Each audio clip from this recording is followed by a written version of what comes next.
itself, however, was only part of the lead dog mission. Along the way, scientists made detailed tests, continuing the long-range ice cap research program begun years earlier. At varying levels, ice and snow density, temperature, and precipitation rates were recorded, as well as radiation levels at the surface.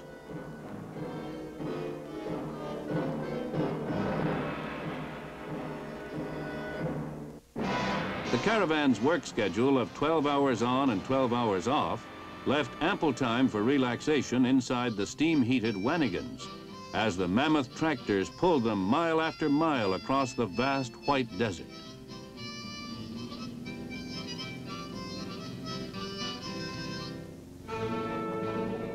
In July of 1960, elements of the main lead dog party reached the northernmost point of land in the world, highlight of an expedition unmatched in the history of ice cap exploration. At Thule, further evidence of our intent to deny the element of surprise to any possible aggressor dominates the local scenery. BMEWS, the ballistic missile early warning system, is radar sentry work on a grand scale indeed. Each of the huge antennas can spot an approaching missile 3,000 miles away.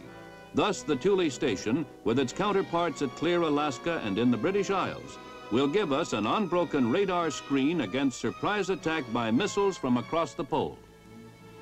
Vital as such security installations may be, the spotlight in recent months has been elsewhere, on the ice cap. Here, beneath the snow, is a scientific research community like nothing the world has seen before. This is Camp Century, the U.S. Army-built, atomic-powered city under the ice.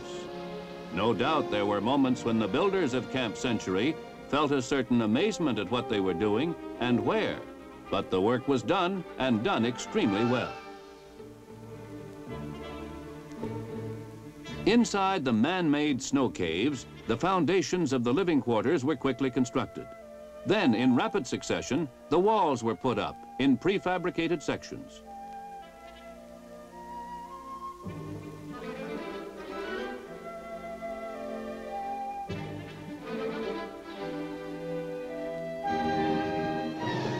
Finally, a roof beneath a roof was set into place, completing a structure which would hold its inner heat and repel the cold outside.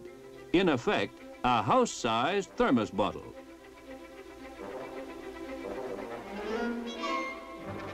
For bricking up around the entranceways, no finer or more plentiful material could be wanted than blocks of snow cut from the ice cap itself.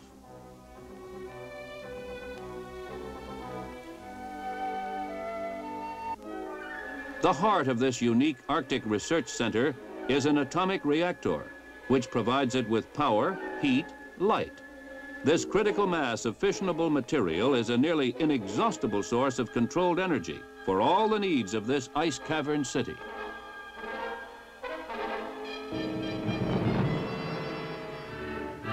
And it is a city, with streets brightly lit both day and night, though the terms have little meaning down here.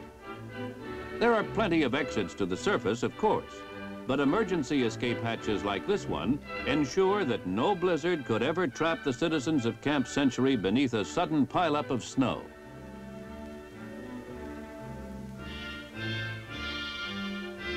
Everything needed to make this research center virtually self-sufficient has been provided, either through the meticulous foresight of the planners or by nature herself, as in the case of this huge deep freeze, which costs nothing at all to run and will keep food fresh almost forever. Fresh water is no problem and is not ever likely to be, with millions of cubic feet of it all around, ready to be melted and used as it's needed.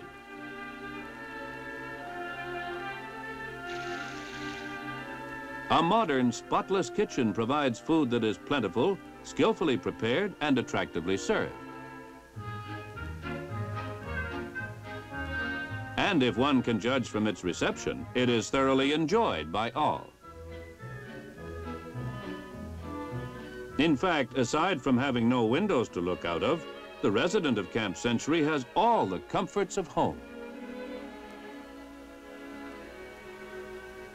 Of course, much of the research mission of Camp Century is carried on beneath the ice, but much more remains to be learned upon and about the hostile surface of the great ice cap. Thus, constant exploration and testing goes on topside as well, to collect and codify information that will someday make the vast frozen wastes less of a mystery to mankind. This research is paying off, but despite the constant mapping and research and the establishment of warning systems which scan the polar sky for the approach of hostile aircraft or missiles, a full understanding of the secrets which lie frozen in the vastness of the Greenland ice cap remains for the future to reveal.